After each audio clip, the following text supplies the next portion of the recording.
الحمدللہ وکفا والصلاة والسلام علی عبادہ الذین اصطفیٰ خصوصاً علی افضلہم وخاتم النبیین محمد الامین وعلی آلہ واصحابہ اجمعین. اعوذ باللہ من الشیطان الرجیم. بسم اللہ الرحمن الرحیم. ما اصاب من مصیبت الا باذن اللہ ومن یؤمن باللہ یہد قلبہ واللہ بکل شیء علیم. واطیعوا اللہ واطیعوا الرسول فَإِن تَوَلَّيْتُمْ فَإِنَّمَا عَلَىٰ رَسُولِنَا الْبَلَاغُ الْمُبِينُ. اللہ لا الہ الا ہو وعلی اللہ فلیتوکل المؤمنون. یا ایہا الذین آمنوا ان من ازواجکم واولادکم عدوا لکم فاحذروہم وَإِن تَعْفُوا وَتَصْفَحُوا وَتَغْفِرُوا فَإِنَّ اللَّهَ غَفُورٌ رَّحِيمٌ. إِنَّمَا أَمْوَالُكُمْ وَأَوْلَادُكُمْ فِتْنَةٌ وَاللَّهُ عِندَهُ أَجْرٌ عَظِيمٌ. فَاتَّقُوا اللَّهَ مَا اسْتَطَعْتُمْ وَاسْمَعُوا وَأَطِيعُوا وَأَنفِقُوا خَيْرًا لِأَنفُسِكُمْ وَمَن يُوقَ شُحَّ نَفْسِهِ فَأُولَٰئِكَ هُمُ الْمُفْلِحُونَ. إِن تُقْرِضُوا اللَّهَ قَرْضًا حَسَنًا يُضَاعِفْهُ لَكُمْ وَيَغْفِرْ لَكُمْ وَاللَّهُ شَكُورٌ حَلِيمٌ. عَالِمُ الْغَيْبِ وَالشَّهَادَةِ الْعَزِيزُ الْحَكِيمُ. صدق اللہ العلی العظیم. رب اشرح لی صدری ویسر لی امری واحلل عقدۃ من لسانی یفقہوا قولی. اللہم ارنا الحق حقا وارزقنا اتباعہ وارنا الباطل باطلا وارزقنا اجتنابہ. آمین یا رب العالمین. عزیز دوستو، یہ سورہ تغابن کی آخری 8 آیتیں ہیں. پچھلی دفعہ میں نے عرض کیا تھا کہ یہ مکمل صورت جو ہے یہ ایمان کے موضوع پر ہے. بلکہ یوں سمجھ لیں کہ قرآن کریم کے اندر ایمان کے اوپر جو ہے نا وہ یہ چوٹی کا مقام ہے. یہ 18 آیتوں کی صورت ہے. تو گویا کہ اس کا موضوع ہی ایمان ہے. اور 3 چیزیں اس کے اندر جو ہے وہ بیان ہوئی ہیں ایمان کے حوالے سے. ایک ایمان باللہ، پھر ایمان بالآخرہ، ایمان بالرسالت. دوسری چیز وہ ہے اللہ تعالیٰ کی طرف سے ایمان لانے کی تاکید، زوردار جو ہے نا وہ ایک دعوت اللہ کی طرف سے کہ ایمان لاؤ اور اسی میں تمہارا فائدہ ہے. اور تیسری چیز جو ہے نا وہ ہے ایمان کے ثمرات. یہ پہلی 2 چیزیں جو ہیں یہ تو ہم پچھلی 10 آیات میں پڑھ چکے ہیں، پچھلی مرتبہ ہمارا جو درس ہوا تھا. البتہ تیسرا مضمون یعنی ایمان کے ثمرات کیا ہیں، تو آج جو یوں سمجھ لیں کہ آیتیں ہم پڑھ رہے ہیں ان میں ایمان کے ثمرات جو ہیں ان کا اللہ تعالیٰ تذکرہ جو ہے وہ فرما رہے ہیں. گویا کہ جس طریقے سے ایک آدمی جو ہے نا وہ کوئی باغ لگاتا ہے. اب جو پودا اس نے لگایا ہے نا وہ پھل کے لیے لگایا ہے، تو ایک وقت کے بعد اب اسے پھل لگنا چاہیے. اگر وہ پھل جو ہے اس کے اوپر نہیں لگتا تو پھر وہ یا تو اس کو کوئی بیماری ہے، اس میں کوئی خرابی ہے، یا وہ پودا ہی اس پھل کا نہیں ہے. ایک عام ہمارے وہ مشہور بھی ہے کہ درخت اپنے پھل سے پہچانا جاتا ہے، تو پھل تو ہے نہیں. یا پھل کوئی مختلف جو ہے وہ لگنے لگ گیا ہے، جو آپ کا اس کا مطلب یہ کہ وہ پودا کسی اور چیز کا تھا، کسی اور چیز کا پودا ہے جس کو آپ نے عام سمجھ کے لگایا ہے. اب اس کے اوپر وہ اک کے ڈوڈے لگنے لگ گئے ہیں. تو وہ اصل میں جس کو آپ پانی دیتے رہے، پرورش کرتے رہے، وہ تھا ہی اک، اور وہی اس کا پھل جو ہے وہ سامنے آ گیا ہے. بعض اوقات ایک عرصے تک بندہ جو ہے نا وہ نہیں پہچان سکتا، ٹھیک ہے نا. چیزیں چیزوں سے مشابہ ہوتی ہیں. جس طرح ہم کہتے ہیں کہ جی ایک آدمی جو ہے اسی جیسا یہ آدمی ہے، کسی سے مشابہت ہے، لیکن وہ بندہ مختلف ہے، یہ مختلف ہے. اسی طریقے سے جو ہے نا وہ یہ بھی ہو سکتا ہے کہ جس کو میں ایمان سمجھ رہا ہوں وہ ایمان ہی نہ ہو، ٹھیک ہے نا. تو یہ پھل جو ہے، جو ثمر ہے، اس کی یہ اہمیت ہے. وہ میں ایک مثال دیا کرتا ہوں کہ گندم کاشت کی ہوئی ہے اور جوی بھی کاشت کی ہوئی ہے. آپ اس کو نہیں پہچان سکتے. وہ بہت زیادہ جو ہے وہ قائم بندہ جو ہے وہ جس کا اس سے ریلیٹڈ ہوگا وہ اس کو پہچان لے گا، ورنہ جب تک وہ پھل پر نہیں آتی نا نسردی نہیں اننا چیرو کانے کی ہے، ٹھیک ہے. آپ اسے کہیں گے کسی کو تو وہ کہے گا گندم نہیں ہے، ٹھیک ہے. اب جب وہ پھل پہ آئے گی اور نسرے گی، پھر گندم دا پھل علیحدہ ہے، جوی کا علیحدہ ہے.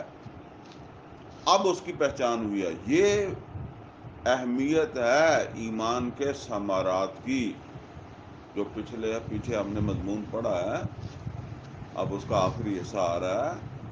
یہ ثمرات ہمارے سامنے ہونا ضروری ہیں.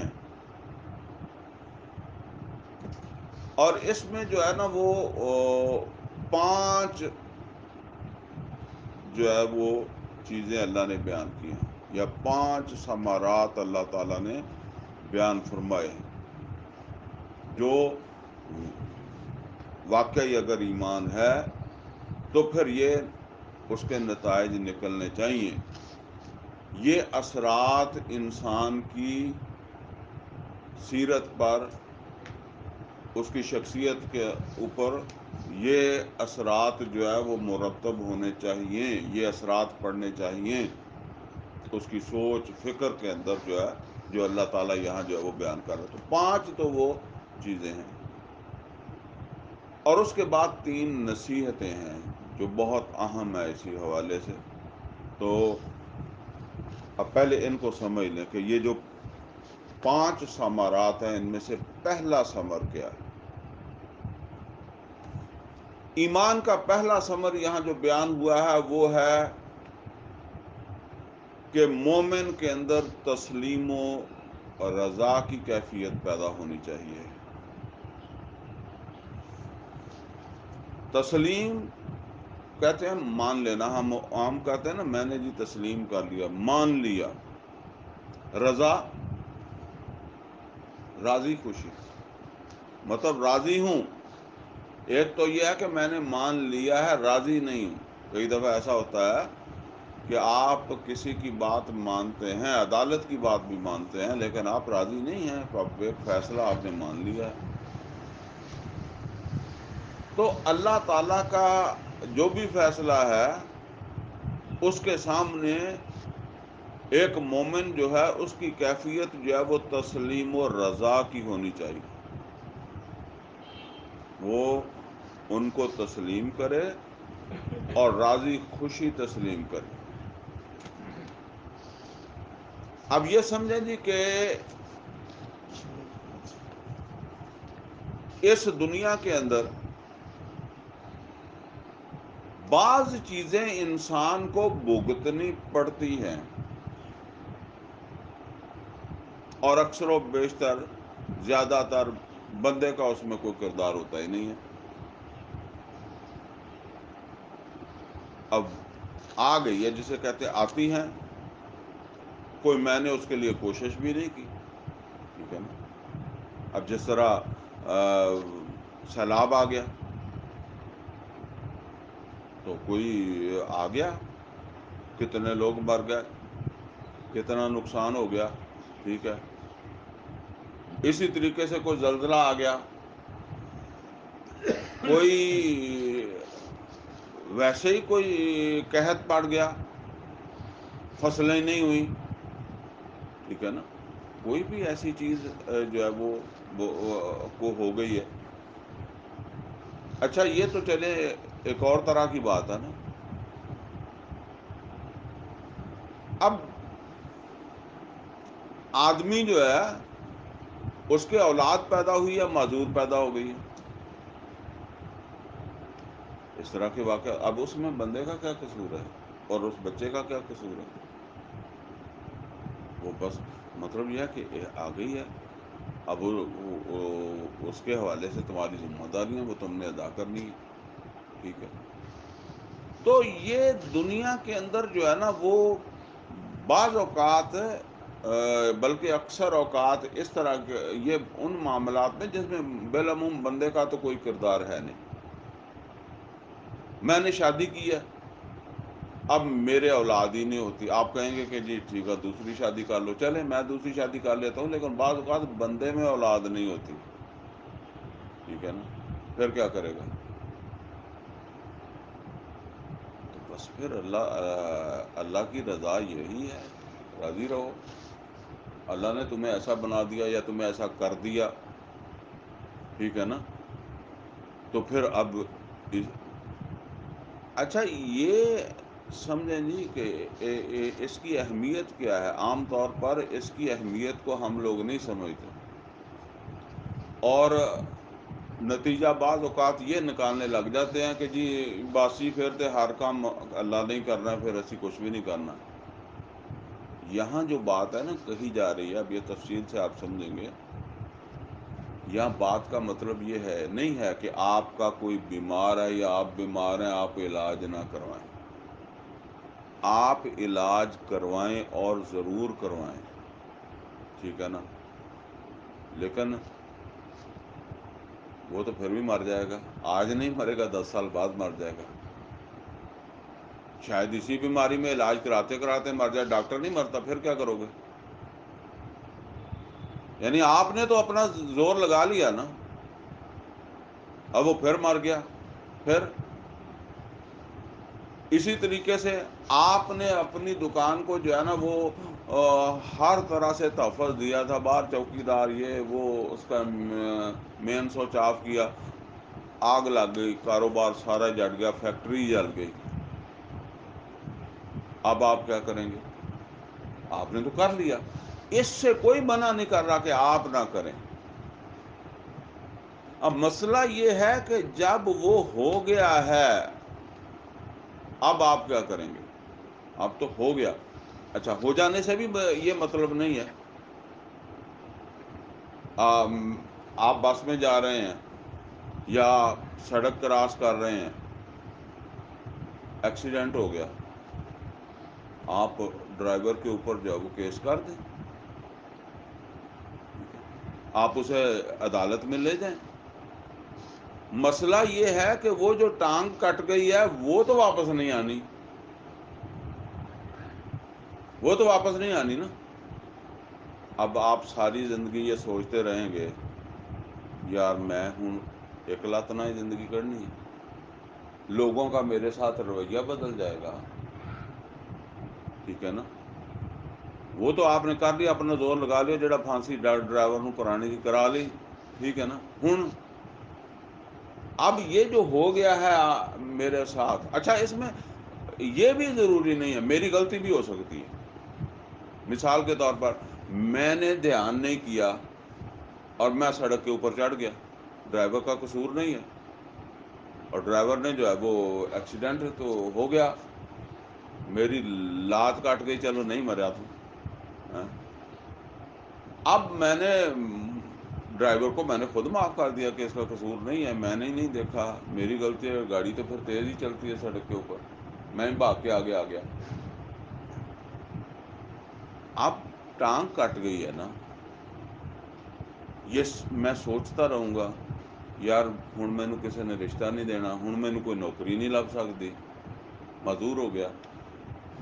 ہوں عام طور پہ لوگوں کے رویے میرے نال اس طرح نہیں رہنے. لوگوں کے رویے آپ دیکھیں کہ کسی آدمی کو اچھے خاصے کو فالج ہو جاتا ہے, بڑا دوستوں میں آتا جاتا ہے, دوستوں کے پاس آ کر بیٹھتے ہیں, کچھ وقت کے بعد اکیلا رہ جاتا ہے. اس کی وجہ کیا ہوتی ہے؟ لوگوں کا بھی قصور نہیں ہے. اب دوست تو ہے نا, ٹھیک ہے, چلیں جی ذرا ادھر کو چلتے ہیں, ادھر چلتے ہیں, جدو میں ہی یہاں نال جان جوگا نہیں تو انہوں نے پھر مینو ایک دو باری تے آن گے پرانے روٹین نہ, پھر آپ ہی ہے بیلی دوسرا لب لین گے. ان کو تو چاہیے نا اپنے ساتھ جانے کے لیے, ٹھیک ہے. اور میں اس غم کے اندر جو ہے نا وہ فیل کروں گا. اس کا نتیجہ کیا ہے کہ میں جو ایک ٹانگ کے ساتھ کر سکتا ہوں اس سے بھی چلا جاؤں گا, بیمار رہنے لگ جاؤں گا, ٹینشن ہو جائے گی, پاگل ہو جاؤں گا, ٹھیک ہے, خودکشی کر لوں گا, کچھ نہ یعنی اور کچھ نہیں تو ہو سکتا ہے کہ میں اپنے ایمان سے ہی جو ہے نا وہ سلپ ہو جاؤں, یار یہ کی ہویا, یہ اللہ نے کہڑا انصاف کیتا, ٹھیک ہے نا. یعنی جو کچھ میں کر سکتا ہوں نا وہ اس سے بھی محروم ہو جاؤں گا. اس دنیا کے اندر جو ہے وہ یہ سمجھ لیں ہر آدمی رسپانسبل ہے, ہر آدمی کی کوئی ذمہ داری ہے, اور اس نے اپنی ذمہ داری ادا کرنی ہے. جو اگر دونوں ٹانگیں ہیں تو جو اس کی دونوں ٹانگوں کے ساتھ ذمہ داری بنتی ہے وہ بنتی ہے, اور اگر ایک ہے تو ایک کے ساتھ جو بنتی ہے. اگر پورا وجود سلامت ہے تو اس کے ساتھ ہے, اگر وسائل زیادہ ہیں تو وسائل زیادہ کے ساتھ اس کی ذمہ داری ہے, اگر وہ فقیر ہے تو اس فقر کی حالت میں اس کی ذمہ داری ہے, اس نے وہ ادا کرنی. اچھا اس کا یہ بھی مطلب نہیں ہے کہ کوئی آدمی یہ سمجھے کہ دیکھیں جی پھر تو اس کو پریشانی ہونی نہیں چاہیے, ٹھیک ہے نا. کوئی میرے یہاں پتھر مارے گا تو ہائے نہیں کہوں گا, میں چوٹ لگے تو ہائے کہوں گا, چلتے چلتے جو ہے وہ ٹھڈا لگے گا تو آدمی ضرور نیچے دیکھے گا. دکان کو آگ لگ گئی ہے, فیکٹری کو آگ لگ گئی ہے, صدمہ نہیں ہوگا؟ ہوگا. اصل بات جو ہے نا اس کو سمجھنے کی ضرورت ہے کہ یہ ایک وقتی جو ہے نا وہ تاثر بندے کا ہونا چاہیے کہ ٹھیک ہے یہ ایک تکلیف ہوئی ہے, یہ ایک نقصان ہوا ہے, یہ وقتی طور پر ہو گیا ہے, اس کے کوئی مستقل اثرات انسان کی شخصیت میں نہیں رہنے چاہیے. وہ واقعہ ہے نا کہ نبی صلی اللہ علیہ وسلم کے صاحبزادے جو ہیں وہ ابراہیم, وہ جب رضی اللہ تعالیٰ عنہ جب وہ فوت ہوئے ہیں تو ایک صحابی پاس سے نبی صلی اللہ علیہ وسلم کی آنکھوں میں آنسو آ گئے, تو نبی صلی اللہ علیہ وسلم کو وہ کہنے لگے, وہ صحابی کہنے لگے اللہ کے رسول آپ کی آنکھوں میں بھی آنسو؟ یعنی پھر وہ ذہن ایسا بن جاتا ہے نا کہ مطلب یہ ہے کہ اللہ نے دیتا سے اللہ لے گیا تو پھر آنسو کیوں آ گئے؟ نبی صلی اللہ علیہ وسلم نے فرمایا یہ ہمارے درمیان جو اللہ تعالیٰ نے ایک باہمی الفت رکھی ہے نا، باپ اور اولاد اور بیوی اور شوہر، بہن بھائیوں کے درمیان، ایون انسانوں کے درمیان جو ایک رکھی ہے نا، یہ اس کا نتیجہ ہے. لیکن ہم راضی ہیں اللہ تعالیٰ کے فیصلے کے اوپر. اور راضی ہونے کا مطلب یہ ہے کہ انسان یہ سمجھے کہ جو کچھ اللہ نے کیا ہے یہ خیر سے خالی بھی نہیں ہے. میری ٹانگ گئی ہے نا، یہ خیر سے خالی بھی نہیں. پھر آپ مطمئن رہیں گے کہ ٹھیک ہے یار، اے اللہ نو بہتر پتا کہ میں اس حالت نو جڑا پہنچا ہے میرے واسطے کداں خیر ہے، مینوں سمجھ نہیں آ سکتی. سورہ کہف کے اندر جو ہے وہ واقعہ ہے نا، جہاں موسیٰ علیہ الصلوۃ والسلام کو اللہ تعالیٰ جو ہے وہ ایک آدمی کے پاس بھیجتے ہیں جسے عام طور پر خضر کہتے ہیں کہ ان سے کچھ تعلیم حاصل کرو. تو وہ جب جاتے ہیں نا ان کے پاس علم سیکھنے کے لیے، تو وہ اب رستے کے اندر جو ہے وہ چلتے ہوئے ایک بچے کو جو ہے وہ کھیلتا دیکھتے ہیں اور بچے کو قتل کر دیتے ہیں. اب موسیٰ علیہ السلام نے کہا کہ تم بلا وجہ یہ نفسا زکیۃ بغیر نفس، بلا وجہ یہ ایک آدمی بچہ جو ہے وہ انسان جو ہے جان کو جو ہے وہ تو نے ختم کر دیا. اب قصہ لمبا ہے، سارا نہیں میں نے سنانا، لیکن مختصر یہ کہ اینڈ پر جا کر وہ کیا اس سے کہتا ہے، وہ کہتا ہے کہ میں نے تو تیرے رب کے حکم سے قتل کیا ہے، اور تیرے رب نے یہ اس وجہ سے قتل کروایا ہے کہ اس کے ماں باپ بہت نیک ہیں. یعنی ماں باپ بہت نیک ہیں. یہ بچہ جو ہے یہ بڑا ہو کر جو ہے وہ سرکش ہونے والا تھا، ماں باپ نے تھانے کچہری اور جیلوں میں بگتاتا یا اور کوئی پرابلم کریٹ کرتا. تیرے رب نے یہ چاہا کہ یہ مسئلہ یہیں ختم ہو جائے. یہ اس بچے کے ساتھ بھی بھلائی ہے یا نہیں ہے؟ یعنی بچہ تو معصومیت میں چلا گیا، اور اس کے ماں باپ کے ساتھ بھی ہے. لیکن کیا اس کے ماں باپ سمجھے ہوں گے اس بات کو؟ ظاہر ہے وہ خضر ان سے نہیں ملا، وہ ان سے تو نہیں ملا، وہ تو چلا گیا. وہ تو کہتے ہوں گے کوئی پٹھان پڑھ کے لے گیا، کوئی پتہ نہیں کہنے مار دیتا کہ کر دیتا، جو کچھ بھی ان کے وہ ذہن کے اندر آیا ہوگا وہ انہوں نے کہا کیا ہوگا، ہمارے جس طرح کہتے ہیں. یہ سمجھ آ ہی نہیں سکتی. دیکھیں میں ابھی درس دے رہا ہوں، یہاں ہی مجھے ہارٹ اٹیک ہو جاتا ہے، میں مر جاتا ہوں. مجھے نہیں پتا، آپ کو نہیں پتا کہ میں ایمان کی کس کیفیت میں ہوں. ہو سکتا ہے کہ میں کسی ایمان کی اعلیٰ کیفیت میں ہوں، اور میرے رب نے یہ چاہا کہ جداں کہندا کہ اے پھل ہن کھڑیا سویرے نے سک جانا، یا یہ پتے سنگڑ جانے ہیں. اس اللہ نے یہاں ہی میرا کام کر دیا. میں 10 دن بعد مرتا، میں 10 سال بعد مرتا، وہ کیفیت واپس نہ آتی، یا شاید میں کہیں کا کہیں پہنچا ہوا ہوتا. یہ میرے رب نے میرے ساتھ بھلائی کی یا نہیں کی؟ بھائی میں نے پھر بھی تو مرنا ہی تھا نا، یا میں نے نہیں مرنا تھا؟ یہ اسے پتا ہے. لہذا مجھے جو میری کیا ذمہ داری ہے؟ اچھا اس میں یہ نہیں ہے کہ یہ چھت گرنے والی ہے اور ہم اس کے نیچے بیٹھے، ہم اپنی کوشش کر لیں، گرنے والی ہے نہ بیٹھیں، ٹھیک ہے نا، زلزلہ آیا باہر نکل جائیں. لیکن بات یہ ہو رہی ہے کہ جب وہ ہو گیا ہے اب آپ کچھ نہیں کر سکتے، اور جب آپ کر کچھ نہیں سکتے تو اس کا نتیجہ کیا نکلے گا؟ اس کا نتیجہ نکلے گا کہ اب آپ کے ایمان کا بھی خطرہ ہے. اگر اس چیز کو آپ ذہن سے نہیں نکالیں گے تو یہ بھی خطرہ ہے کہ پھر آپ سمجھیں کہ یہ اللہ نے کی کر دیتا ہے. تو نہیں ہونا. یہ بچہ تو جی ابھی اس نے تو ماں کا دودھ بھی نہیں پیا، اور ماں پہلے مر گئی. کیوں مر گئی؟ ٹھیک ہے نا. یہ زلزلہ آ گیا، یہ تو غریبوں پر آ گیا. کیوں آ گیا؟ ٹھیک ہے نا. یہ بچوں کا تو کوئی قصور نہیں تھا. اب دیکھیں جو ذمہ داری مجھے دی ہے کہ کوئی یتیم ہے، کوئی مسکین ہے، کوئی بیوہ ہے، تم اپنی ذمہ داریاں پوری کرو. تمہارے عزیز و اقارب میں ہے، محلے میں ہے، گلی میں ہے، جہاں تک تمہاری ذمہ داری پوری کرو. اور جو فیصلہ اب دیکھیں نا، یتیم کس نے کیا، بیوہ کس نے کیا، وہ نہ کرتا. ٹھیک ہے نا، بس یہ اس کا فیصلہ ہے، کیوں اس کو پتا ہے. تو ایمان والا جو ہے نا، اس کے لیے یہی بات ہے. جب تک کوئی چیز واقعہ نہیں ہوئی ہے، آپ اس کے لیے کوشش کریں، اور کرنا فرض بھی ہے. ٹھیک ہے، آپ اپنا تحفظ کریں.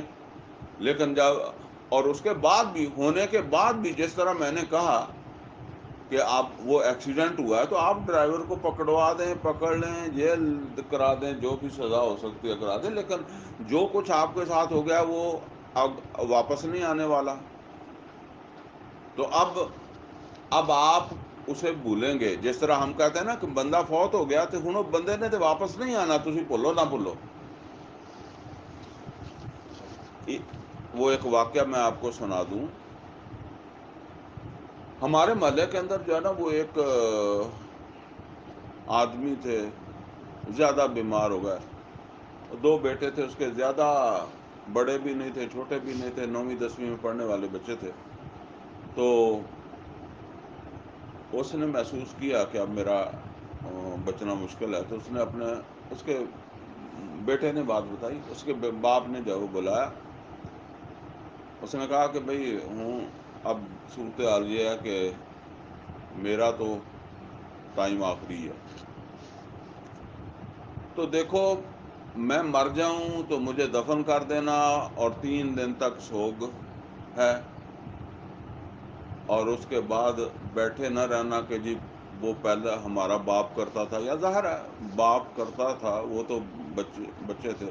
اپنی ذمہ داریوں کو سمجھنا، اپنے کاموں میں لگنا، جیسی اس کی سوچ تھی. بہرحال وہ دیندار سوچ نہیں تھی. اس کا مطلب یہ تھا کہ اپنے کو کام کاج، یہ نہ ہو کہ بیٹھے رہو اور پھر جو ہے وہ نقصان کرو اپنا. کسی نے تمہیں کھانے کے لیے نہیں دینا آ کے. جس طرح ہم کہتے ہیں نا، اپنے کام خود کرنے ہیں، سوگ میں نہیں بیٹھے رہنا. وہ جو شرعی طور پر ایک کہ 3 دن تک سوگ کرو، پھر اپنے. اب یہ ہے اصل کے اندر کیوں؟ اس لیے کہ وہ تو واقعی فوت ہو گیا ہے. اس کی تو وہ تو ابھی کار کو چھ نہیں سکتا. اس کا تو جہاں تک اس کو اللہ نے رکھنا تھا رکھ لیا. تم ابھی زندہ ہو اور تمہارا ابھی ٹیسٹ جاری ہے، اور تم اس میں فیل ہو جاؤ گے. وہ فیل ہو گیا یا پاس ہو گیا، تم فیل ہو جاؤ گے اگر تم نے جو ہے نا وہ اس کے اثرات سے تم باہر نہیں آئے. 70 صحابہ شہید ہو گئے نا. 70 صحابہ شہید ہو گئے. کوئی 650 میں سے کتنا سوگ میں رہا، کتنے بیٹھے رہے. اور انسان ایسے سوچتا ہے. وہ جو 350 نہیں گئے تھے، وہ آ کر جو ہے وہ پھر شہداء کے رشتہ داروں سے ملتے تھے نا. آخر تھے تو وہیں کے رہنے والے، آپس میں رشتہ دار تھے. کوئی ایک بھائی میدان میں جا رہا ہے، دوسرا واپس آ رہا ہے. اس طرح کے تو حالات تھے. تو وہاں بیٹھ کر وہ کیا کہتے تھے، جس طرح جب کوئی فوت ہوتا ہے تو ایسی پھر اتنے بہنے ہیں تو نالے پھر گلاں کرتے ہیں. کل میرے نال ہے گل ہوئی، پرسوں میرے نال ہے گل ہوئی. تو وہ پھر جو بچ گئے تھے وہ اسی طرح ہی کہتے تھے نا کہ حالات تو نظر ہی آتے تھے موت والے ہی ہیں. جب 3000 کے سامنے جا رہے ہیں تو نظر تو آتا ہی ہے موت کو جو ہے وہ متھا لگانے جا رہے ہیں. تو اب عقل تو انہاں دی نہیں کام کیتی. یعنی عقل تو جان دینے والوں کی نہیں کی نا، ہماری تو کی ہے. ہم واپس آ گئے. تو وہاں اللہ تعالی جو ہے نا وہ سورہ آل عمران کے اندر فرماتا ہے کہ لو کنتم فی بیوتکم، اگر تم اپنے گھروں میں بھی رہتے، لبرز الذین کتب علیہم القتل الی مضاجعہم، نکل کھڑے ہوتے جنہوں نے آج قتل ہونا تھا وہ اپنی قتل گاہ کی طرف. تو یہ ہے اصل کے اندر جو اب یہاں کیا فرمایا؟ فرمایا ما صاب من مصیبت الا باذن اللہ، کوئی مصیبت نہیں آتی الا مصیبت، ما اصاب من مصیبت، کوئی مصیبت بھی نہیں، کانٹا بھی نہیں لگتا ہے، ما اصاب من مصیبت الا باذن اللہ، مگر وہ اللہ تعالیٰ کے اذن سے ہوتا ہے۔ یہاں پھر سمجھ لیں یہ اس کانٹے کی بات نہیں ہو رہی جو سامنے پڑا مجھے نظر آیا، یہ اس لیا جڑا لگ گیا، ٹھیک ہے نا، وہ مجھے نظر آ گیا تو میں پاسے ہو کے لنਘ جاواں، لیکن انہیں جڑا لگ گیا ہوں میں پاسے ہو کے تو نہیں لنਘ سکتا، ٹھیک ہے نا، یہ تو مینوں تکلیف ہوئی ہے، بس انہیں لگ گیا، خواہ میری اگر ایون اگر کوئی غلطی انسان دی خود گیا پھر بھی یہی حل ہے۔ تو میں نے آپ کو بتایا نا کہ مجھے گاڑی چلانی نہیں آتی، میں ہمیں سڑک سے چڑھ گیا، میں کسی نے مار دیتا یا میرا نقصان ہو گیا، ٹھیک ہے نا، تو ہو گیا، پھر غلطی بھی میری ہے، پھر کیا کروں گا؟ پھر بھی یہی ہے کہ بس یہ ٹھیک ہے، اس کے علاوہ کوئی رستہ نہیں ہے۔ تو جو ہے نا وہ جو آپ اپنا تحفظ کر سکتے ہیں وہ تو ضرور کریں، واللہ کا حکم بھی ہے، لیکن جب کوئی چیز واقعہ ہو جاتی ہے نا تو اس کے بعد اس کے جتنے اس کے کوئی وقتی اثرات ہیں، دکان جل گئی ہے، کوئی فیکٹری جل گئی ہے، کوئی فوت ہو گیا، عزیز و اقارب، ماں باپ بیٹا اولاد کتنا ہی پیارا ہے، تو بس ایک حد تک، اس کے بعد پھر اسے سمجھے کہ جو اللہ نے کیتا خیر ہی ہے، ٹھیک ہے نا، جو ہوا ہے وہ خیر ہی ہے۔ فرمایا ما اصاب من مصیبت الا باذن اللہ، الا باذن اللہ، اللہ کے اذن کے بغیر تو کوئی ایک مصیبت بھی نہیں آتی۔ مصیبت کنڈا لگنا بھی مصیبت ہی ہے، چھوٹی ہے بڑی ہے، ٹھیک ہے نا، اور یہ میں اس کا کرتا ہوں جب وہ ہو گیا ہے، ٹھیک ہے نا۔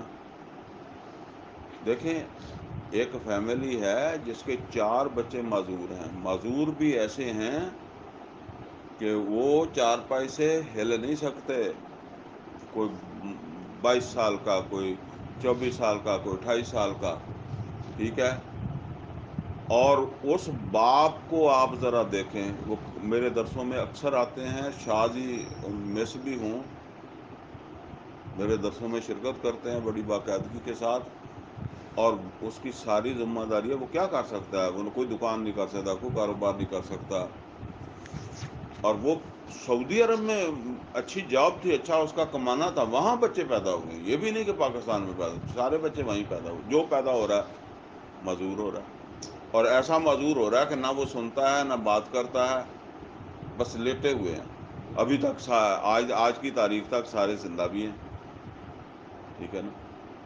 اب بندہ سوچے کہ دیکھیں ہمیں نہیں پتا، اللہ نے اپنے ہاتھ میں رکھا ہوا ہے، یغفر لمن یشاء و یعذب من یشاء،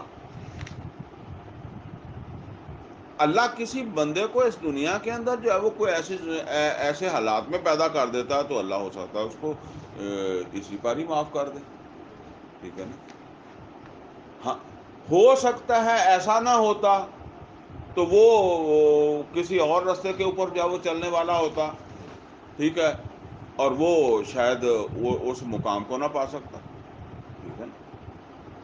اب جس طرح وہ میں نے آپ کو مثال دیا کہ وہ بچہ بھی معصوم ہے، بچہ بھی کسی، ٹھیک ہے، جان تو اس نے بڑے ہو کے بھی دینی سی تھے، بچپن سے بھی دے گیا، مرنا ہی سی نا انہیں، کہڑا رہنا سی ان تک، ٹھیک ہے نا، وہ معصوم چلا گیا اور وہ ماں باپ کے ساتھ خیر ہو گیا، بس یہ بات ہے۔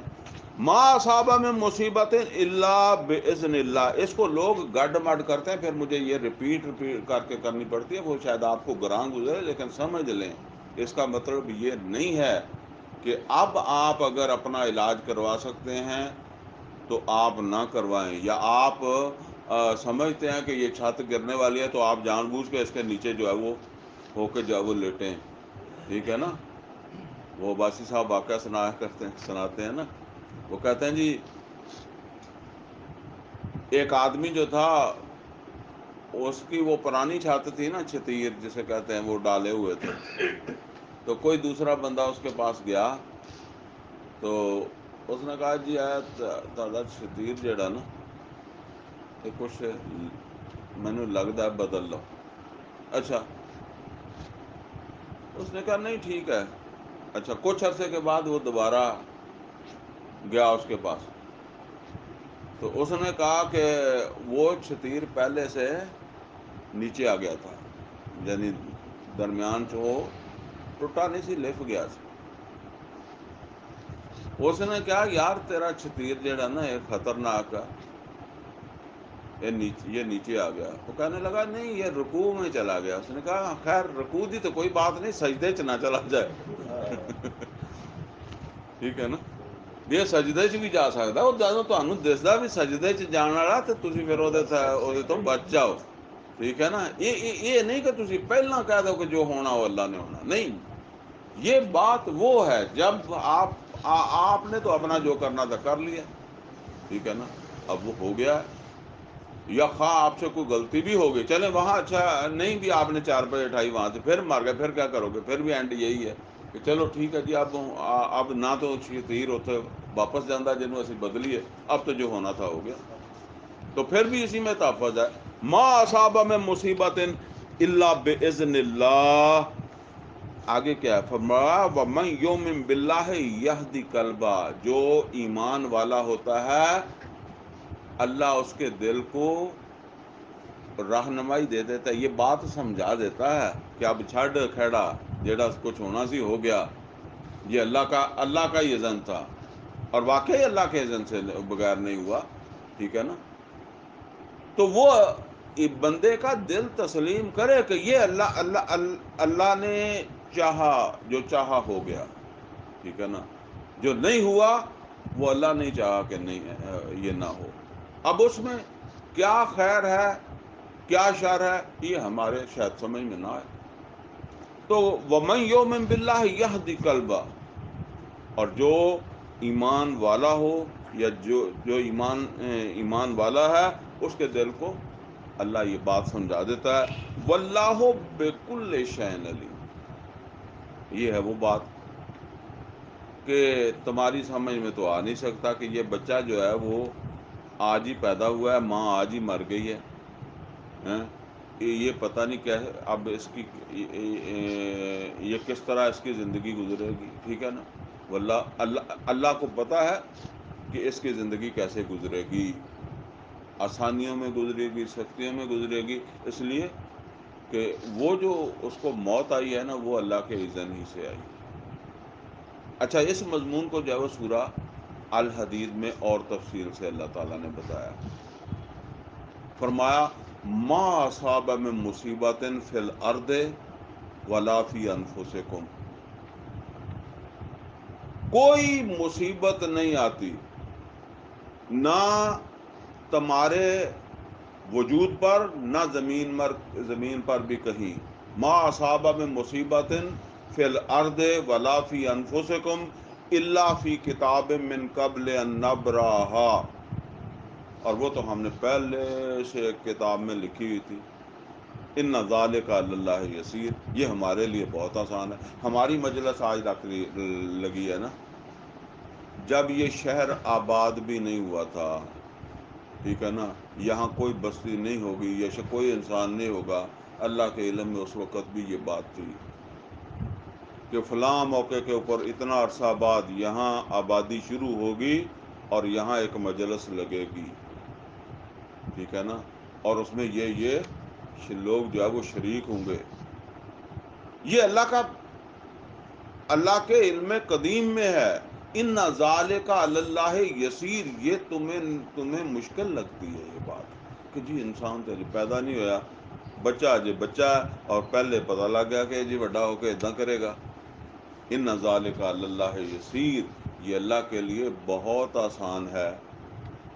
اچھا، اب جب ہمیں یہ بات بتا دی کہ جو کچھ کیا اللہ نے کیا ہے اور تم اس سے فارغ رہو، تو پھر ہمیں بتایا کیوں جا رہا ہے؟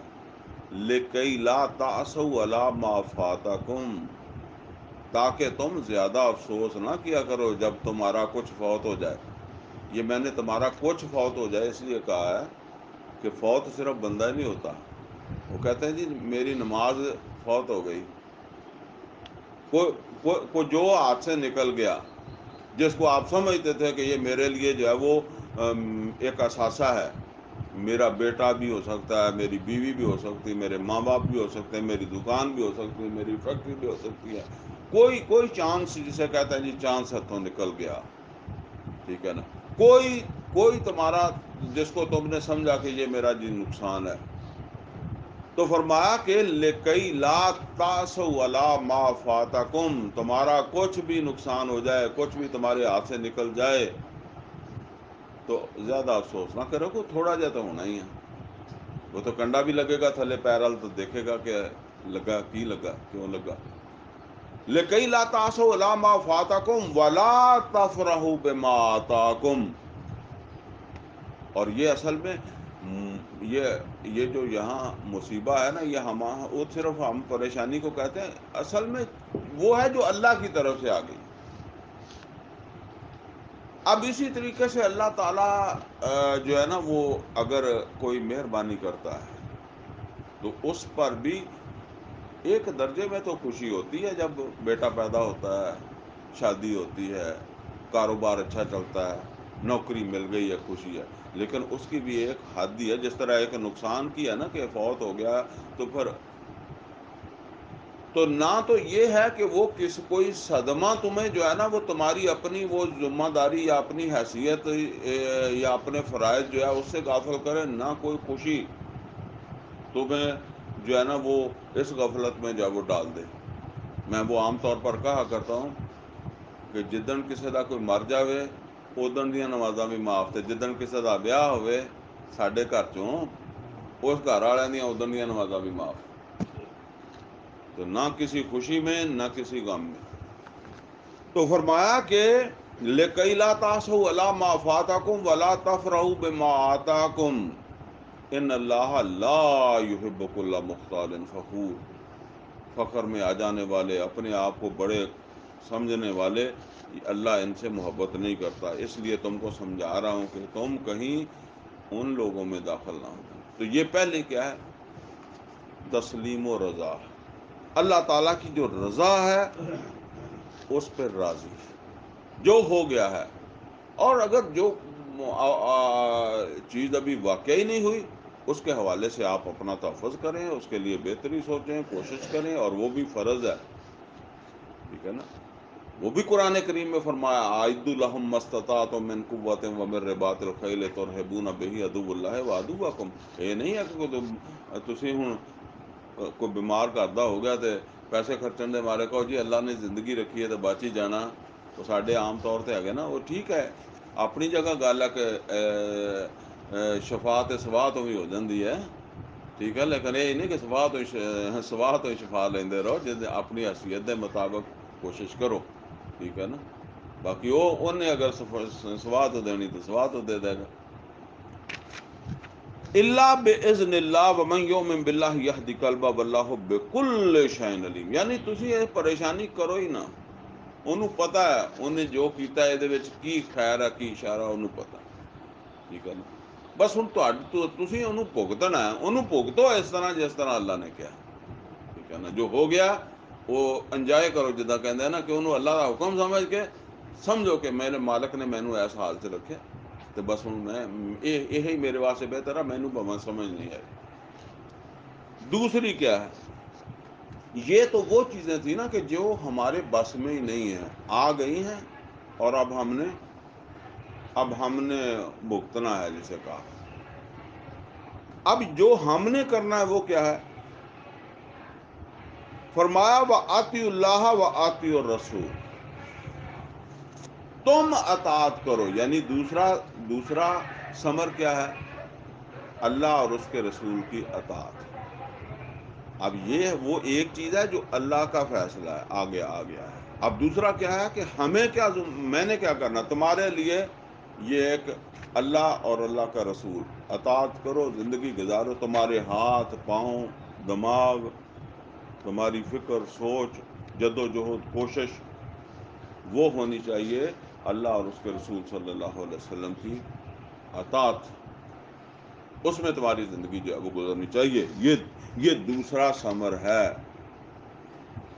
وَآتِيُوا اللَّهَ وَآتِيُوا الرَّسُولَ فَإِن تَوَلَّيْتُمْ فَإِنَّمَا عَلَىٰ رَسُولِنَا الْبَلَاغُ الْمُبِينُ. اور اگر تم نے اطاعت سے منہ پھیرا تو پھر ہمارے رسول جو ہے ان کی ذمے واضح ابلاغ کے علاوہ کوئی ذمہ داری نہیں ہے. یعنی بات کو کھول کر اچھے طریقے سے سمجھا دینے کے علاوہ پھر کوئی ذمہ داری نہیں ہے. پھر تم اپنے آپ ذمہ دار جو ہے وہ بن گئے. یہاں آگئی دو چیزیں، یعنی ایک تو یہ ہے کہ جو تمہارے ساتھ اللہ کی طرف سے جو ہو رہا ہے بس اسے اللہ کی رضا سمجھو. اگر تم جو ہو گیا ہے یعنی جس میں تم کر کچھ نہیں سکتے ہو تو زیادہ پریشان فکر مند ہونے کی یا ایسے ہو جاتا ویسے ہو جاتا. تو وہ جیسے ایک آیا نا کہ کلمت لو تفتح عمل الشیطان، یہ کہندا نا یار ایداں نہ ہوندا نا، یار ایداں نہ ہوندا، اے اس حکیم کو چل جاندہ یا اس ڈاکٹر کو چل جاندہ، انہیں غلطی کیتی ہوگی یا تسی غلطی کیتی، ہن چھڈو، ہن انہوں تسی کتے لے جانا، ہن نواں اپنا ہن اگے دا کام کرو. ٹھیک ہے نا. وہ تو کوئی رہنمائی لینی ہے تو ایک اور بات ہے، لیکن اس کی وجہ سے جو ہے وہ کوئی آپ اپنے وہ جسے کہتے ہیں کوئی ذہنی مریض بن جائیں، کوئی اور بن جائیں، کوئی اللہ کوئی شک کی نظر سے جو ہے وہ اس پر جو ہے وہ ایمان مشکوک ہو جائے تو یہ کوئی اور گوانے کی بجائے جو ہے نا وہ بس اس کو چھوڑ دو کہ بس ٹھیک ہے جی اللہ کو یہی منظور تھا، جو اللہ نے چاہا وہی ہونا تھا، وہی ہونا ہی وہی تھا، وہی ہو گیا بس.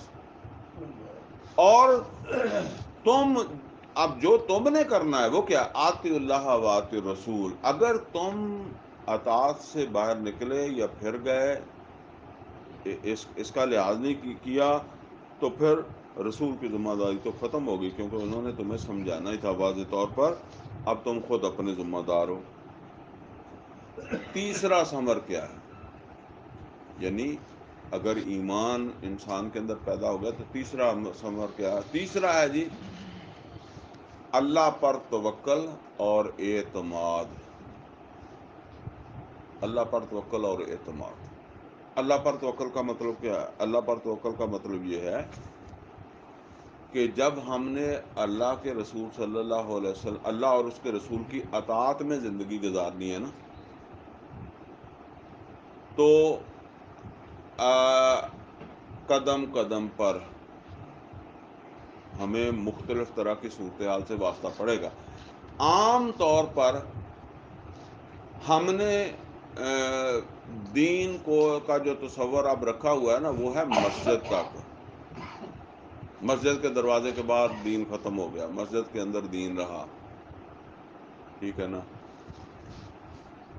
لیکن یہ سمجھ لیں جی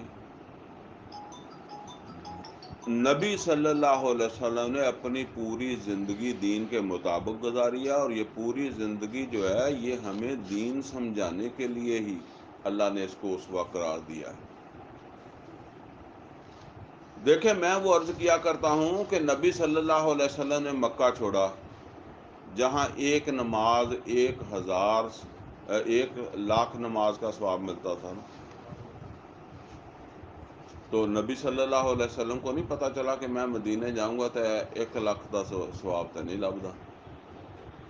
اگر سب سے بڑا یہی ثواب ہی تھی پھر یہ تو مکے لبدا سی. نبی صلی اللہ علیہ وسلم نے ہجرت کی، مکہ سے مدینہ چلے گئے، اور جب مدینے گئے ہیں تو اس مسجد میں، مسجد نبوی میں 50,000 نمازوں کا ثواب ملتا تھا. لیکن نبی صلی اللہ علیہ وسلم نے کتنے جمعے اور کتنی نمازیں ہیں جو اس مسجد میں نہیں پڑھی. یعنی جہاں 50,000 نماز کا ثواب ملتا ہے وہاں نہیں پڑھی. آپ نے کتنے جمعے جو ہے نا وہ کوئی تبوک کا سفر، کوئی ادھر اور نمازیں. ٹھیک ہے نا. آپ صلی اللہ علیہ وسلم نے کیوں جو مکہ سے چھوڑ کر مدینہ آئے ہیں تو اس کا مطلب یہ ہے کہ وہ جس کو ہم نے تصور بنا لیا ہے 1,00,000 نماز کا ثواب، اس سے کوئی زیادہ ثواب دینے والی چیز ہے نا، زیادہ امپورٹنٹ چیز ہے نا، جس کے لیے اس کو چھوڑا ہے۔ تو جب محمد رسول اللہ صلی اللہ علیہ وسلم مدینے میں مسجد نبوی کو چھوڑ کر جا رہے ہیں تو اس سے کوئی امپورٹنٹ کام ہے نا جس کے لیے جا رہے ہیں۔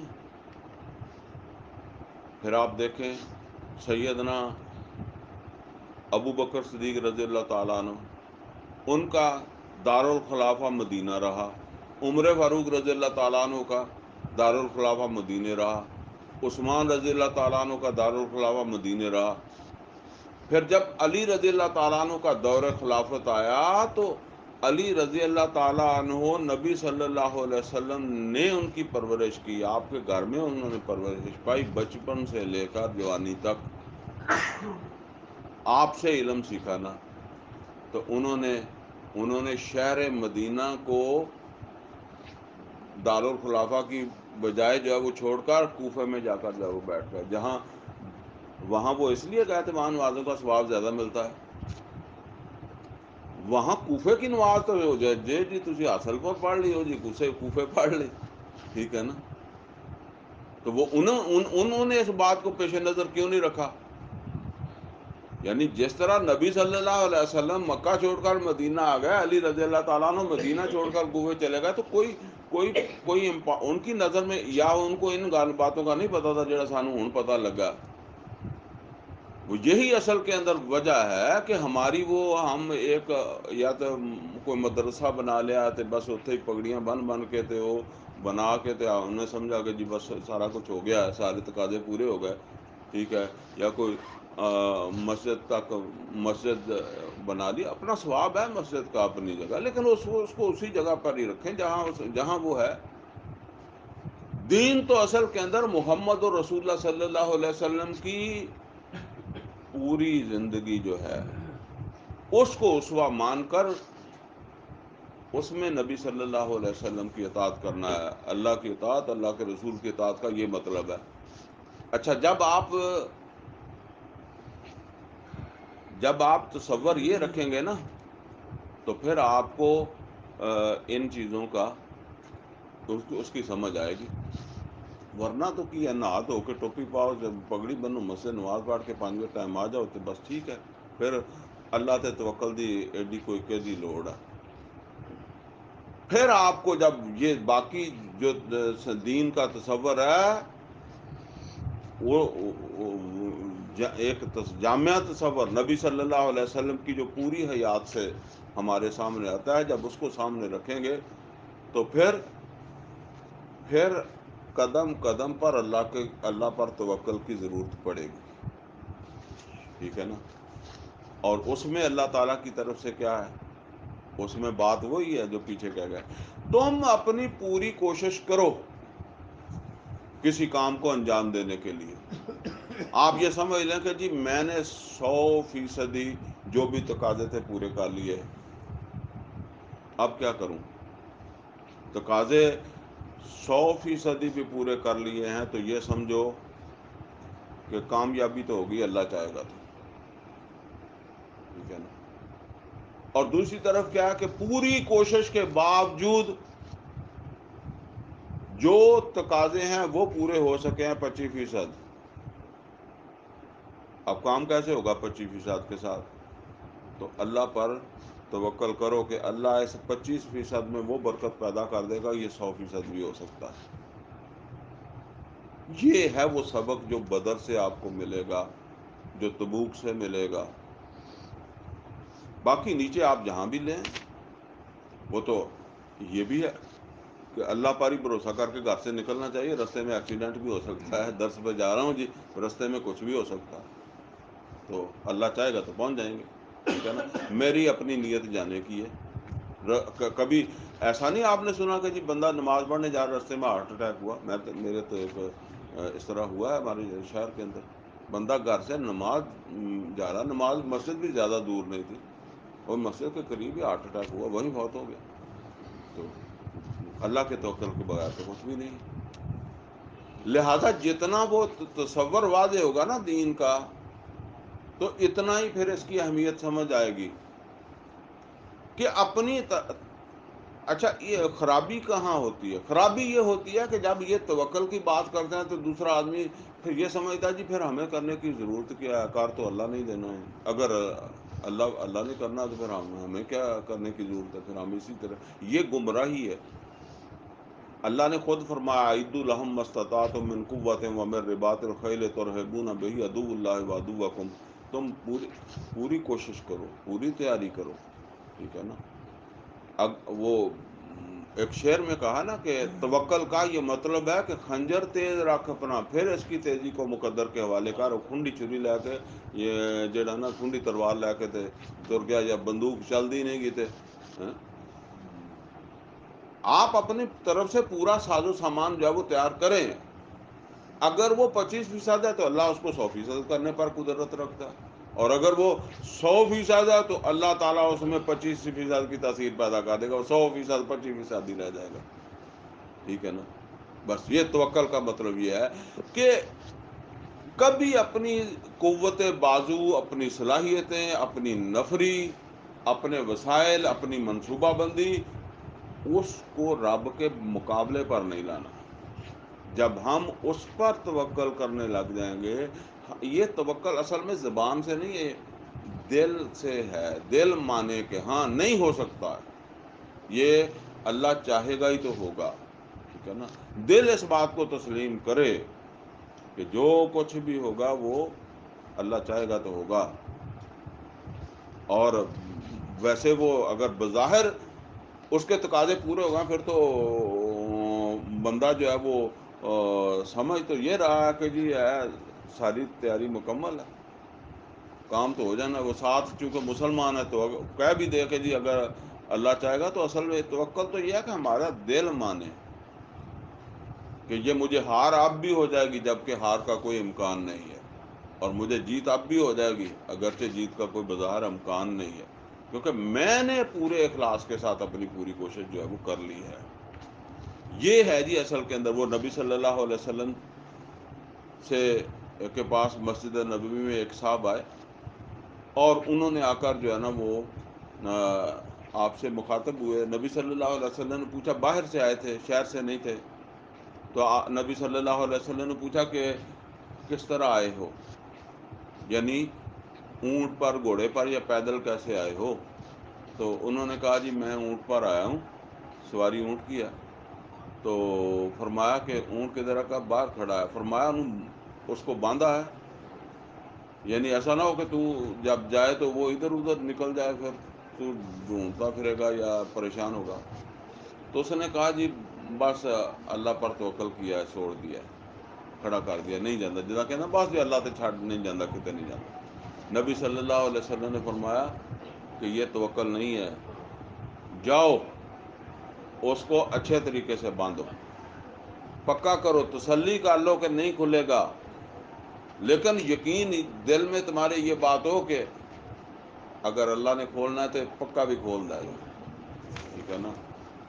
تو اللہ چاہے گا تو یہ کھڑوتا رہے گا، ٹھیک ہے، یہ توکل ہے۔ تو فرمایا کہ اللہ لا الہ الا ہو، اللہ وہ ہستی ہے جس کے ساتھ تمہاری سب سے بڑھ کر محبت ہونی چاہیے، والہانہ محبت تمہاری کس کے ساتھ ہونی چاہیے؟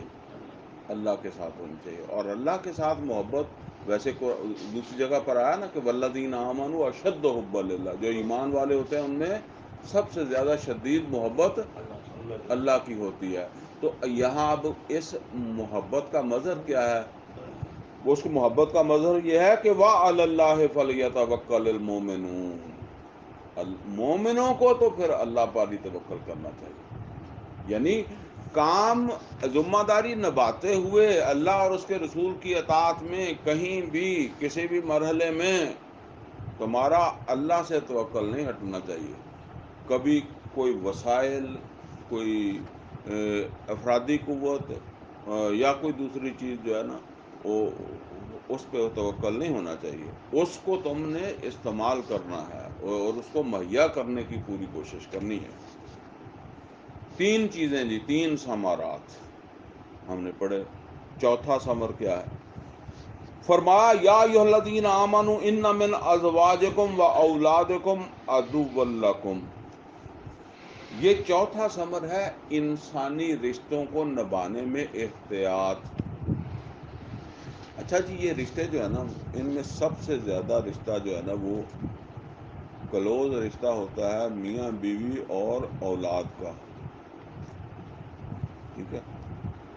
وہ ہو سکتا ہے اختلاف بھی آپ کریں، لیکن جو جس کو سمجھتا ہے نا کہ میرا، وہ تو میری بیوی ہے یا بیویاں ہیں، یا میری اولاد ہے یا اولادیں ہیں، ٹھیک ہے نا؟ اب اس میں اختلاف آپ کریں گے، لیکن میں ایک مثال آپ کو دیتا ہوں۔ آپ نے اپنی کمائی کر کے، محنت کر کے کوئی پلاٹ خرید کر کبھی اپنے باپ کے نام نہیں لگوایا ہوگا، کبھی اپنی ماں کے نام نہیں لگایا ہوگا، اور بیوی کے نام آپ نے اکثر سنا ہوگا، جی میں بیوی دے نام لگاتا، میں اپنے بیٹے دے نام لگاتا، میں اپنی بیٹی دے نام لگاتا۔ کیوں؟ یہ اصل بات ہے، کیونکہ وہ سمجھتا ہے کہ یار بیٹی کوڑا بیٹے کوڑا میرے کوڑی ہے، یا بیوی کوڑا یہ میرے کول ہی ہے، جیڑا ابے کوڑا وہ میرے کول نہیں، جیڑا اما کوڑا میرے کول نہیں، ٹھیک ہے نا؟ حقیقت ہے، میں بھی اداں ہی کروں گا، تسی بھی اداں ہی کرو گے، ادا بھاویں تسی جو مرضی کہی جاؤ، ٹھیک ہے نا؟ وہ ویسے ٹھیک ہے کہ جی ابے دیاں لتاں گھٹ دیتی، ابے دا سر گھٹ دیتا، لیکن ابے دے کول جڑا وہ چ میرا حصہ تو بنتا، پر سارا میرا نہیں ہے گا، ٹھیک ہے نا؟ یہ میرا، حالانکہ کتنی دفعہ ایسا ہو جاتا ہے، وہ بھائی کو یہ ہوگا کہ ہمارے باپ نے اس کے نام لگا دیا، ٹھیک ہے نا؟ لیکن باپ کہندا کوئی نہیں، اگر یہ کول بھی ہے تو میرے کول ہی ہے نا، میرا ہی پتر ہے نا، ٹھیک ہے نا؟ تو یہی وجہ ہے کہ پھر انسان جو ہے نا، جتنا اس کا تعلق ہوتا ہے اتنا ہی پھر انسان ان کے لیے فکر مند بھی ہوتا ہے۔ ان کی تعلیم ہونی چاہیے، ان کے لیے یہ ہو جائے، ان کے لیے گھر بن جائے، یہ پلاٹ لے لوں، وہ بھی مکان بن جائے، ایسا ہو جائے، اس کو نوکری مل جائے۔ اور پھر ظاہر بات ہے کہ اگر جائز طریقے سے نہیں ہو سکتا تو ناجائز طریقے سے بھی بندہ کرتا ہے نا، کہتا ہے جی یار وسائل تو نہیں ہے، لیکن اب بچوں کی تعلیم تو کرنی ہے نا، کوئی رشوت لے لیں، کوئی ملاوٹ کر لیں، کوئی اور کسی بھائی کا ہی حق اگر آتا ہے تو وہ بھی رکھ لیں، یہ بہن کو حق نہیں دیتے، میرے بچے پڑھ جائیں گے، بہن کا ایسا جو اللہ نے رکھا ہے نا، وہ کہتا چل بچوں کی تعلیم ہو جائے گی، ایتھے نہیں تو لندن ہو جائے گی، ٹھیک ہے نا؟ یہ پھر جاتا ہے وہ اس طرف، یہ ان کی محبت میں جو ہے نا وہ، تو اللہ تعالیٰ نے یہاں یہ بات فرمائی ہے کہ بس اس کے بعد پھر کوئی ماں باپ کے لیے بھی کر سکتا ہے، لیکن سب سے زیادہ تو بیوی اور اولاد سے محبت ہوتی ہے، اور وہی اللہ تعالیٰ نے یہاں بیان کیا۔ پھر کوئی ماں باپ کے لیے، ویسے دوستوں کے لیے بھی تھوڑا بہت کر لیتا ہے بندہ، لیکن جو سب سے زیادہ ہے اس کی بات ہے۔ ویسے انسانوں کی بھی، انسانوں میں بھی دوسرے انسانوں کا درد ہوتا ہے، ہمدردی جسے کہتے ہیں، ہوتی ہے۔ تو یہاں فرمایا کہ یہ رشتہ داریاں جو ہے نا، یہ نبھاتے وقت خاص طور پر تمہارے بیوی اور تمہارے بچے، تمہاری بیویاں اور تمہارے بچے جو ہے، ان میں سے کچھ تمہارے دشمن ہیں۔ یہاں ذرا نوٹ کریں، فرمایا کیا ہے؟ فرمایا یا ایھا الذین آمنوا، اے ایمان والو، ان من ازواجکم و اولادکم عدوا لکم، عدوا لکم، عدوا لکم، عدو کس کو کہتے ہیں؟ دشمن کو کہتے ہیں، یہاں نوٹ کریں۔ اور یہی لفظ اس دشمن کے لیے بھی آیا جس کے ساتھ آپ نے توپ سے لڑنا ہے، جہاز سے لڑنا ہے، بندوق سے لڑنا ہے۔ اعدوا لهم ما استطعتم من قوة ومن رباط الخیل عدو اللہ و عدوکم، اللہ کے عدو یا تمہارے عدو، دشمن، یہاں وہاں وہ عدو ہیں جن کے ساتھ آپ نے محاذ پر لڑنا ہے، میدان میں لڑنا ہے، اور یہاں وہ جو تمہارے گھر میں ہیں۔ ان من ازواجکم و اولادکم عدوا لکم، ان میں سے کچھ تمہارے دشمن ہیں، فاحذروہم، محتاط رہنا ان سے۔ اچھا، اب یہ دشمن لفظ تو وہی ہے دشمن، لیکن فرق کیا ہے دشمنی میں؟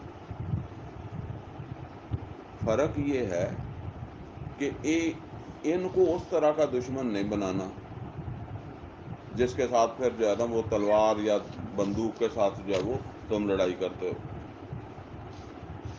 ان کے حوالے سے محتاط رہنا کہ ان کی محبت کی وجہ سے یا ان کے کسی مطالبے کی وجہ سے جو ہے نا وہ تم اللہ اور اس کے رسول کی اطاعت سے نہ نکل جاؤ. یہ نوٹ کر لیں, جب بہن دا ایسا رکھ کے بندہ رکھدا ہے نا تو وہ اطاعت تو نکل کے ہی رکھدا ہے, ٹھیک ہے نا. اور میں وہ جو عرض کرتا ہوں وہ دین کا جو محدود تصور ہے نا اس نے یہ دیا ہوا ہے, اور یہ سارے کرتے ہیں, خواہ بریلوی ہوں, دیوبندی ہوں, شیعہ ہوں, اہل حدیث ہوں, اکثر انہوں کی کوشش یہ ہوتی ہے کہ بیٹی دھی بہن نو ایسا نہ دئیے, ٹھیک ہے. تو وہ چونکہ دین کا تصور مسجد تک کی ہے ان کا, اس سے آگے ہے ہی نہیں, لہذا اگے کھاؤ پیو جتنا مرضی کرو, ٹھیک ہے نا, کسی نے ظلم کرو. تو فرمایا کہ دیکھو تمہاری بیویاں اور تمہاری اولادوں میں سے کچھ تمہارے دشمن ہیں, فاحذروہم, ان سے محتاط رہنا, ان کی وجہ سے تم اللہ اور اس کے رسول صلی اللہ علیہ وسلم کی وہ جو حدود مقرر کی ہوئی ہے نا ان سے تجاوز نہ کر بیٹھنا, ان کی خلاف ورزی نہ کر بیٹھنا. اب اس میں مسئلہ یہ ہے کہ بعض اوقات پھر جو ہے نا وہ انسان میں بڑی سختی آ جاتی ہے. وہ سختی کیسے آ جاتی ہے کہ جب بچہ بار بار کہتا ہے جی ابا مینو کار لے دے, کار دے, پیسے نہیں ہوں, یا تو پھر وہ اگر کسی ایسی جگہ پر ہے, رشوت والی جگہ پر ہے, تو رشوت لین لگ پوے, ٹھیک ہے نا. اگر اس نے یہ بھی سوچا ہوا کہ یہ رشوت میں ہن نہیں لینی, ٹھیک ہے نا. ہوں ادھر بچہ کہندا کدی ماں نو کہندا سفارش کر, یہ مینو موٹر سائیکل لے کے دے, یہ مینو ادا کر لو, تو بندے چ ایک ریئیکشن پیدا ہوتا. وہ جدہ کئی لوگ کہتے ہیں نا کہ مذہبی لوگوں کے اندر ایک ریئیکشن پیدا ہو جاتا ہے, وہ پھر ان کے اوپر بہت زیادہ سختی کرتے ہیں, یا بہت زیادہ کوئی رویہ جو ہے وہ ایسا جو ہے وہ اختیار کر لیتے ہیں, اور اس سے گھر کا ماحول خراب ہو جاتا ہے. پھر کیا ہوتا ہے, وہ بچے جڑے ہیں نا ابے کے سامنے تو ادا رہتا ہے, جی میں بلی نو ویخ کے کھوڈے وڑ جاتے چوہے سارے, تو جی میں بلی گھروں باہر گئی تو سارے باہر آ گئے. تو وہ جس ویلے گھر وڑدا ابا, انہوں نے باہروں پیروں کا کھڑکا آتا, وہ سب کتے نہ کتے کوئی کسی نے ادھر منہ دیتا, کسی نے ادھر منہ دیتا, ابا سارے گھر چ پھردا جی شیر پھردا. تو کوئی نظر نہیں آتا سوائے وہ کتے کتے انہوں دی ماں نظر آتی ہے انہوں, تو جدو باہر جانا سارے باہر آ جاندے ہیں. پھر وہ اپنے باپ سے کوئی دکھ سکھ نہیں کرتے, کوئی انہوں نہیں دستے بھی یہ سانو آ تکلیف ہے, ساری آ خواہش ہے, ٹھیک ہے نا. ایسا ماحول نہیں بنانا, ٹھیک ہے نا. یہ بات سمجھ لیں, نہ بیوی کے ساتھ بھی ایسا ماحول نہیں بنانا, ورنہ تمہارا وہ گھر جو ہے نا وہی بن جائے گا میدان جنگ, ٹھیک ہے نا. یہ بات سمجھ لیں. زیادہ مسئلہ ہماری تربیت کا ہوتا ہے, ہم نے اپنی اولادوں کی تربیت نہیں کی, ہم نے ان کو خود بن کر نہیں دکھایا. اللہ نے کہا نبی صلی اللہ علیہ وسلم تمہارے لیے زندگی ہے, تو ہمارے گھر میں ہم نمونہ ہیں اپنی اولاد کے لیے. تو ہم نے تو صرف کمانے کا نمونہ ہی دیا ہے, کھوتے طرح کمائی جاؤ, اور کوئی نمونہ ہم نے کوئی سچ بولنے کا, کو پورا تولنے کا, کو عدل انصاف کا, کو حق بات کا, ہم نے کوئی ان کو نمونہ دیا نہیں دیا, نہ بیٹیوں کو دیا. اب یہ ماحول ایسا بن گیا ہے کہ اب تعلیمیں ایسی بن گئی ہیں کہ جو اخلاقی تعلیم ہے اس کی تو اب اس کا ٹائم ہی نہیں ہے. جو پڑھنے والے بچے ہیں نا وہ تو کالج جائیں گے, یونیورسٹی جائیں گے, واپس آئیں گے تو وہ کسی اکیڈمی میں چلے جائیں گے. تو اس کے بعد پھر ان کے لیے جی کوئی اخلاقی تعلیم کو دوسری کوئی اس کا ٹائم نہیں ہے. اور اگر وہ اس تعلیم کو چھوڑتے ہیں تو معاشرے میں آپ کو کوئی پوچھنے والا نہیں, آپ کو رشتے کوئی نہیں لینے والا, آپ کو کوئی رشتے دینے والا نہیں. وہ ایسا ماحول بن جائے گا کہ آپ جانتے ہوئے بھی جائیں گے کہ یہ دجال ہے, چلو پر دجال دے نال چلو, ادھر ہی بچت تھوڑی بہت ہی ہے, دوسرے پاسے کچھ نہیں, سمجھ کر جائے گا بندہ یہ اس طرح بھاگتا ہوا, یہ ماحول جو ہے وہ بن جائے گا. اب جب شادی کرتا ہے تو کہتا ہے جی کوئی ڈاکٹر ہو, کوئی پڑھی لکھی ہو. ہوں پڑھی لکھی دا تو ਪਰ ਦੂਸਰਿਆਂ ਕੋ ਵੀ ਕੋਈ ਟਾਈਮ ਨਹੀਂ, ਖੈਰ ਉਹਦੇ ਕੋ ਵੀ ਟਾਈਮ ਕੋ ਨਹੀਂ। ਜਦੋਂ ਘਰ ਆ ਜਾਂਦੀ ਤੇ ਫਿਰ ਉਹ ਕਹਿੰਦਾ, ਫਿਰ ਉਹਦੇ 'ਚ ਉਹ ਨਕਸ ਕੱਢਦਾ ਦੂਸਰੇ। ਅਸੀਂ ਡਾਕਟਰ ਨੂੰ ਸਿਰ 'ਤੇ ਮਾਰਨਾ, ਅਸੀਂ ਇੰਜੀਨੀਅਰ ਨੂੰ ਸਿਰ 'ਤੇ ਮਾਰਨਾ ਹੈ, ਇਹਨੂੰ ਬੋਲਣ ਦਾ ਨਹੀਂ ਪਤਾ, ਇਹਨੂੰ ਇਸ طرح نہیں پتا۔ تو ٹھیک ہے نا، تو وہاں اب ٹھیک ہے، اب تمہاری ذمہ داری ہے اس کی تربیت کرنے کی۔ تو جب اس طرح گھر کا ماحول ہو تو اپنی بھی کچھ ذمہ داری سمجھا کرو کہ، اور یہ بھی سوچا کرو کہ شاید اگر یہ عورت ہے تو اس کو اس گھر میں تربیت کا ماحول نہیں ملا، تو اب میں تو میری تربیت میں آ گئی ہے نا، میں کچھ یہاں ماحول بنا کر دکھاؤں، اپنی اولاد کو جو ہے وہ تربیت دوں، اور اس طرح کا۔ ہاں یہ ہے کہ ان کی خاطر کرنا کوئی غلط کام نہیں ہے، یہ ہے اصل چیز۔ دیکھیں نوح علیہ الصلوۃ والسلام اپنے بیٹے کو، بیوی کو آخری وقت تک لیے پھرتے رہے نا۔ کچھ چیزیں ایسی ہوتی ہیں جس کی وجہ سے آپ سمجھتے ہیں کہ جی ہوں جڑا نا اینڈ ہے۔ کوئی بیوی جو ہے وہ بد اخلاق ہے، بد اخلاق سے مراد یہی نہیں ہے کہ صرف بولنے میں ہو، لیکن اگر ہوں یہی بندے نو شک ہو جائے کہ یار پتہ نہیں بچے بھی میرے جم دی کہ کہدے جم دی، تو پھر انہوں رکھنا اوکھا ہو جاتا، ٹھیک ہے نا۔ ادروائز جتنا بھی آپ اس کو رکھ سکیں اپنے گھر کو سنبھال کر، تو اس کو رکھنا چاہیے، ٹھیک ہے نا، یہ بات ہے۔ تو فرمایا کہ جو ہے نا وہ یا ایھا الذین آمنوا ان من ازواجکم و اولادکم عدوا لکم فاحذروہم، ان کی دشمنی سے محتاط رہنا، یعنی کہیں یہ نہ تمہیں جو ہے وہ پٹڑی سے اتار دیں۔ لیکن ساتھ کیا فرمایا، وَإِن تَعْفُوا وَتَصْفَحُوا وَتَغْفِرُوا فَإِنَّ اللَّهَ غَفُورٌ رَحِيمٌ، یعنی اگر وہ تمہارے ساتھ کوئی اس طرح کی خواہشات، کوئی مطالبات، کوئی ضد کریں گے، ٹھیک ہے نا، تو فرمایا کہ اس میں ان پر بیجا سختی، یا چلے تھوڑا بہت ہو بھی جاتا ہے کسی وقت جھڑک بھی لیا، کوئی تھوڑی بہت پنشمنٹ بھی ہوگی، لیکن وہ بہت زیادہ جڑا جی وجہ تو پھر سمجھ لو کہ تہاڈی بیوی دشمن سمجھن لگ پیا یا بچے سمجھن لگ پے، تو پھر کام ہوندا خراب۔ پھر تسی پیسے تو بھاویں جننے مرضی کما لو گے، عزت نہیں کما سکتے۔ تو فرمایا ان تعفوا وتصفحوا وتغفروا، اگر تم درگزر کرو، تم چشم پوشی کرو، معاف کر دو، یعنی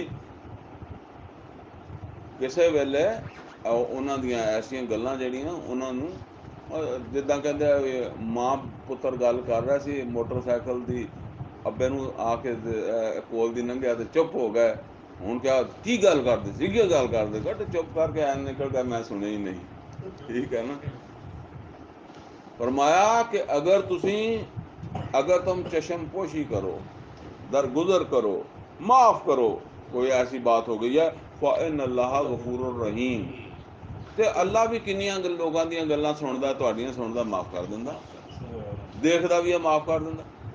لہذا اگر تم بھی اپنی اولادوں میں، بیویوں میں کوئی اس طرح کی چیزیں جو ہے وہ اگر دیکھتے ہو تو سمجھاؤ بھی، لیکن کبھی کبھی ایدا بھی کریا کرو گے جس میں سنی نہیں، ویکھی نہیں، ٹھیک ہے، ہوئی نہیں، بھول گئے، کوئی بیوی کے ساتھ بات ہو گئی ہے، پھر ایسا جو ہے ہوئی نہیں، بھول گئے، ٹھیک ہے۔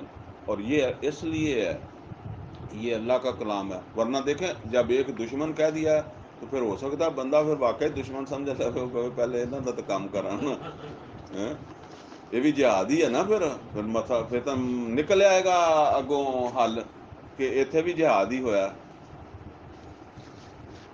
پانچویں چیز، پانچواں ثمر، چار ہم نے پڑھے، انما اموالکم و اولادکم فتنہ۔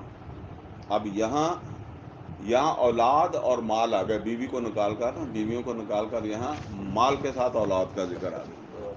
انما اموالکم و اولادکم فتنہ، یقیناً تمہارے مال اور تمہاری اولادیں یہ تمہارے لیے فتنہ ہیں۔ فتنہ کس کو کہتے ہیں؟ فتنہ کہتے ہیں جی پرکھ کو جو ہے نا اردو میں کہتے ہیں کسوٹی۔ اور یہ کسوٹی کا جو لفظ ہے نا، جو اس کی جو مجھے پتا ہے نا وہ یہ ہے کہ اردو میں، پنجابی میں وٹا یا وٹی ہم کہتے ہیں نا، پتھر روڑا وٹا، تو یہ پرانے زمانے میں، اب آلات ایسے بن گئے ہیں، اوزار بن گئے ہیں جس سے پتہ لگ جاتا ہے سونے میں کیا ملاوٹ ہے، کیا اس میں کھوٹ ہے اور اصل کتنا ہے اس کا پتہ لگ جاتا ہے۔ تو پرانے زمانے میں بھی جو ہے نا وہ اس طرح کے پھر ضرورت تو پڑتی تھی، تو کوئی خاص قسم کا پتھر جس پر سونار جو ہے نا وہ سونے کو رگڑ کر جو ہے نا وہ پھر کسا کے ਤੇ ਫਿਰ ਉਹ ਦੇਖਦਾ ਸੀ ਤੇ ਫਿਰ ਉਹਨੂੰ ਅੰਦਾਜ਼ਾ ਲੱਗਦਾ ਸੀ ਕਿ ਇਹਦੇ ਵਿੱਚ ਤਾਂਬਾ ਕਿੰਨਾ, ਇਹਦੇ ਸੋਨਾ ਕਿੰਨਾ ਜਾਂ ਇਹਦੇ 'ਚ ਪਿੱਤਲ ਕਿੰਨਾ। ਠੀਕ ਹੈ ਨਾ, ਉਸ ਦੀ ਮਿਲਾਵਟ ਉਹ ਘਸਣ ਦਾ ਅਮਲ ਜਿਹੜਾ ਉਹਨਾਂ ਨੂੰ ਕਹਿੰਦੇ ਸੀ ਘਸ ਵੱਟੀ।